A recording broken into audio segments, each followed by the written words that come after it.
Impact Kids. Halo Sobat Impact Kids, sebelum kita mulai merenungkan firman Tuhan bareng-bareng pagi hari ini, yuk kita berdoa sama-sama ya. Selamat pagi Bapa, selamat pagi Tuhan Yesus, selamat pagi Roh Kudus. Terima kasih banyak Tuhan karena Engkau adalah Allah yang begitu luar biasa baik untuk kami. Terima kasih karena Engkau adalah Allah yang setia, Allah yang tidak pernah meninggalkan kami, dan Allah yang selalu menolong kami dalam berbagai hal. Terima kasih Tuhan. Tuhan, kami juga bersyukur untuk segala berkat yang dapat kami rasakan baik hari ini maupun hari kemarin dan tadi malam. Terima kasih untuk istirahat yang nyenyak yang Engkau berikan. Terima kasih untuk hal-hal yang mencukupi kehidupan kami. Terima kasih untuk sukacita, untuk damai sejahtera yang dapat terus kami rasakan yang berasal daripada Engkau. Tuhan, kami memohon ampun kalau ada kesalahan-kesalahan yang kami lakukan, baik itu dalam perkataan kami, dalam tindakan kami, ataupun kesalahan lain yang mendukakan hati Engkau. Kiranya Tuhan yang ampuni Tuhan kesalahan kami, dan ajar kami Tuhan, tolong kami, supaya kami dapat hidup dengan benar, meninggalkan kesalahan kami, dan hidup menyenangkan hati Tuhan.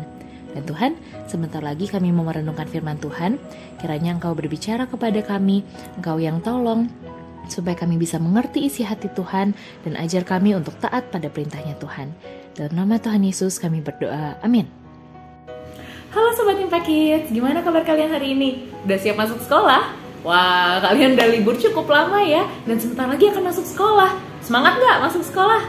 Aku berdoa supaya kalian semua semangat ya, menghadapi semester yang baru, menghadapi kelas yang baru, menghadapi teman-teman baru, dan pastinya kalian terus mengandalkan Tuhan. Nah Sobat Impact Kids, siapa nih di sini yang pernah bantuin papa atau mamahnya masak air? Pernah?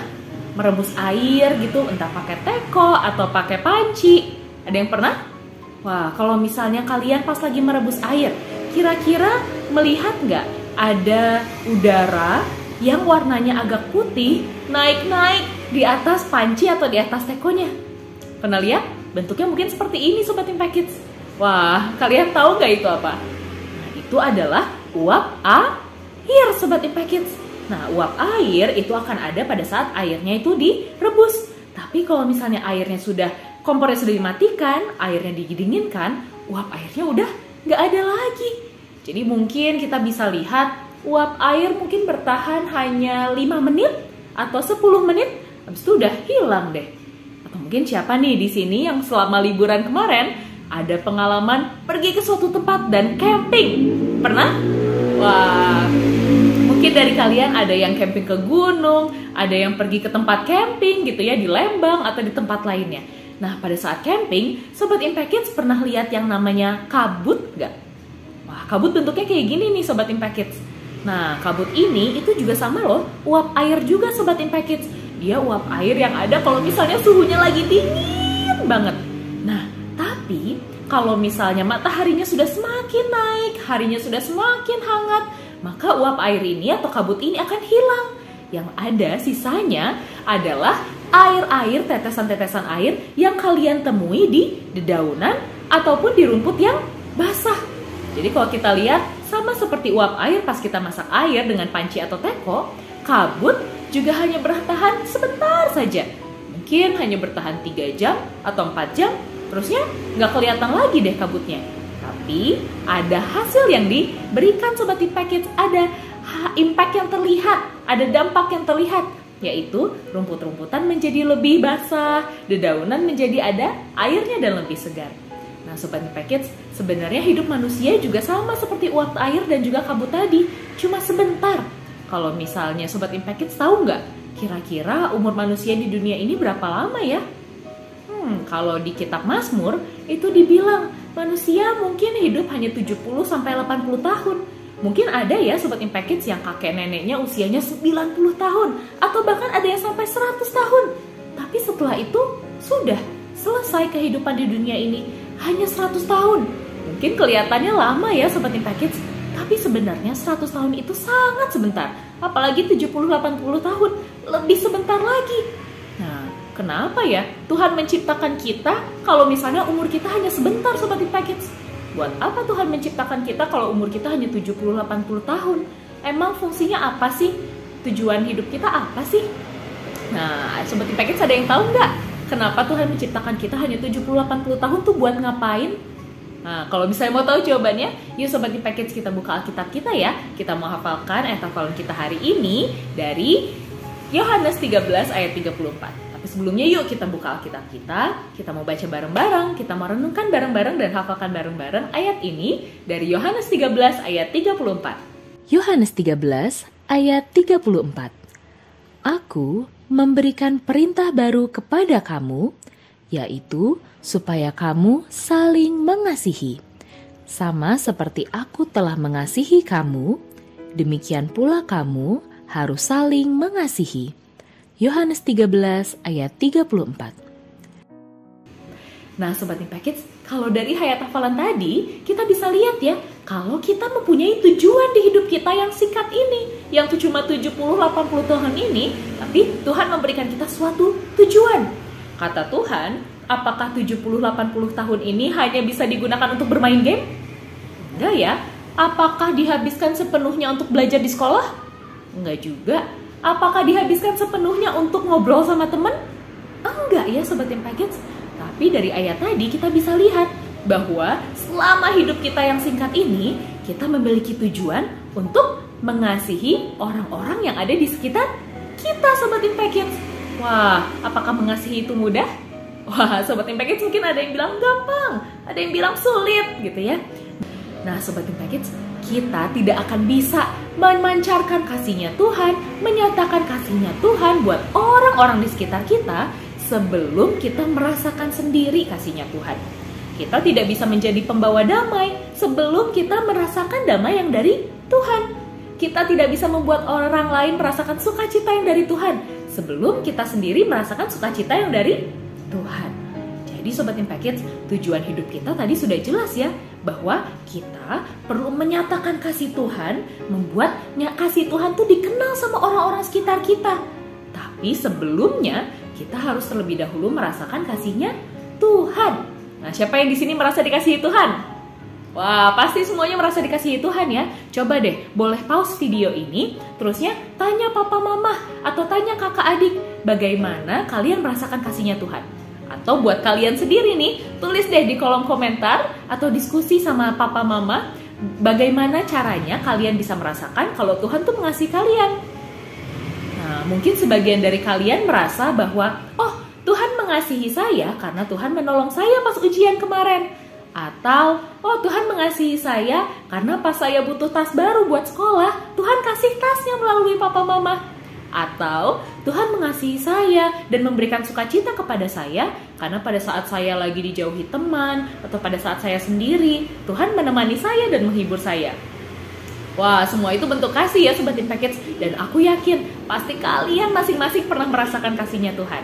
Tapi Sobat Impact Kids, dari sekian banyak bentuk kasih Tuhan yang sudah Tuhan nyatakan dalam kehidupan kita, ada satu bentuk kasih Tuhan yang begitu luar biasa, yang paling besar buat kalian semua. Dan gak hanya buat kalian, tapi juga buat keluarga kalian, buat teman-teman kalian, buat orang-orang asing yang kalian temui. Tahu gak bentuk kasih-Nya seperti apa? Bentuk kasih-Nya itu adalah melalui anugerah keselamatan. Siapa nih di antara Sobat Impact Kids yang pernah berdosa? Ngacung. Wah, aku juga pernah berdosa Sobat Impact Kids. Kalau ada yang geleng-geleng, coba dipikirin lagi. Siapa yang di sini pernah bohong? Atau siapa yang di sini pernah menyontek? Atau siapa yang di sini pernah tidak taat sama papa mama? Atau banyak hal lain bentuk dosa. Pasti semua orang di dunia ini telah berdosa dan telah kehilangan kemuliaan Allah. Padahal tempat Allah tinggal, surga, itu tidak boleh ada dosanya sama sekali. Wah, kalau satu dosa aja gak boleh ada di surga, gimana kita yang dosanya udah banyak ya Sobat Impact Kids? Pasti gak akan bisa masuk ke surga. Tapi Tuhan sayang banget sama kita. Tuhan pengen menyelamatkan kita, tapi Tuhan juga adil. Tuhan tahu kalau yang namanya dosa itu harus dihukum. Dan Tuhan tahu manusia tidak bisa menanggung dosanya sendiri. Manusia tidak bisa melakukan begitu banyak perbuatan baik atau tidak bisa hidup tanpa dosa yang membuat mereka masuk ke surga. Sehingga karena kasih-Nya yang begitu besar buat kita, Tuhan Yesus mau datang ke dunia, mau mati di kayu salib, mau hidup sebagai manusia yang tidak berdosa dan mati di kayu salib untuk menanggung hukuman dosa kita, menebus kita dari dosa, dari maut Sobat Impact Kids. Wah, yang namanya maut itu artinya mati selama-lamanya. Tapi karena Tuhan Yesus sudah mati di kayu salib menggantikan kita, akhirnya Tuhan Yesus menarik kita dari maut itu sehingga bisa hidup kekal bersama dengan Allah Bapa di surga. Dan melalui kebangkitan Tuhan Yesus sudah mengalahkan maut. Dan akhirnya setiap orang yang percaya, yang menerima bahwa Tuhan Yesus adalah satu-satunya Tuhannya, Tuhan Yesus adalah satu-satunya juru selamatnya, akan hidup kekal bersama Bapa di surga, Sobat Impact. Wah, siapa nih yang mau hidup kekal bersama Bapa di surga? Aku sih mau ya. Wah, pasti Sobat Impact juga mau. Dan karena kita sudah merasakan kasih yang begitu besar, karena Tuhan sudah mau menanggung hukuman dosa kita jadi bisa mengasihi orang lain deh. Mengasihi orang lainnya bukan supaya kita bisa selamat, tapi karena kita udah merasakan kasih Tuhan, kita udah full tangki kasihnya oleh Tuhan, kita bisa deh mengasihi orang lain dengan penuh sukacita. Mengasihi papa mama, mengasihi kakak adik, mengasihi teman yang baik sama kita, mengasihi teman yang kadang-kadang menjauhi kita tetap bisa mengasihi semua orang karena kita sudah menerima pengampunan dari Tuhan. Nah, Sobat Impact, sekarang ingat, tujuan hidup kita adalah menyatakan kasih Tuhan buat semua orang. Coba deh Sobat Impact, setelah nonton video ini, tanya 10 orang di sekitar kalian. Boleh papa mama, boleh kakak adik, boleh keluarga, boleh teman. Tanya deh, pernah nggak merasakan kasihnya Tuhan Yesus? Wah, kalau misalnya 10-10-nya ternyata jawabnya, sudah dong, sudah pernah. Coba cari 10 orang lain. Terus saya tanya pertanyaan yang sama. Pernah nggak kamu merasakan kasihnya Tuhan Yesus? Kalau belum pernah, tunjukkanlah kasih itu kepada mereka. Kalian bisa ngasih tahu bagaimana Tuhan mengasihi kalian dengan mati di kayu salib, dan Tuhan juga mengasihi orang tersebut dengan perkataan kalian, atau kalian bisa menunjukkannya dengan perbuatan. Misalnya apa sih perbuatan yang menunjukkan kasih kepada orang lain? Misalnya, kayak menolong mereka pada saat mereka kesusahan, atau menghibur mereka pada saat mereka sedih, atau mengampuni orang-orang yang bersalah pada kita, atau berkata jujur dan tidak berbohong. Itu juga menyatakan kasih Tuhan buat orang-orang sekitar kita loh, Sobat Impact. Nah, jadi Sobat Impact, semangat ya. Di kelas yang baru ini, di semester yang baru ini, jangan lupa kita punya tujuan hidup yang besar, bahwa kalian perlu menyatakan kasih Tuhan kepada orang-orang, kepada teman-teman sekitar kalian, supaya mereka juga tahu kalau Tuhan Yesus juga sayang sama mereka, dan mereka bisa mendapatkan kasih Tuhan deh. Siapa nih yang semangat untuk menyatakan kasih Tuhan? Wah, yuk Sobat Impact, kita sama-sama taat ya, sama-sama hidup dengan tujuan menyatakan kasih Tuhan. Yuk kita berdoa Sobat Impact. Tuhan Yesus, terima kasih Tuhan karena pada pagi hari ini kami dapat merenungkan firman Tuhan bersama-sama. Terima kasih Tuhan bahwa Engkau telah terlebih dahulu mengasihi kami dengan menunjukkan pengorbananmu di kayu salib untuk menebus kami. Terima kasih bahwa dari dulu sampai sekarang Engkau terus mengasihi kami. Tuhan, ajar kami untuk dapat mengasihi orang-orang di sekitar kami, untuk dapat memancarkan kasih Tuhan kepada papa mama, kepada kakak adik, kepada keluarga kami, kepada teman-teman kami di sekolah, dan setiap orang yang kami temui Tuhan. Biarlah kami dapat menyatakan kasih Tuhan, sehingga mereka dapat merasakan kasih Tuhan, dan mereka bisa mengenal Engkau dalam kehidupan mereka. Terima kasih Tuhan, kiranya Engkau yang memimpin seluruh kehidupan kami. Dalam nama Tuhan Yesus kami berdoa. Amin. Nah, Sobat Impact, jangan lupa ya, pakai waktu kalian semaksimal mungkin untuk menyatakan kasih Tuhan kepada semua orang. Karena Tuhan sudah terlebih dahulu mengasihi kita. Baik Sobat Impact, sampai ketemu di lain waktu ya. Tuhan Yesus memberkati. Semangat sekolahnya.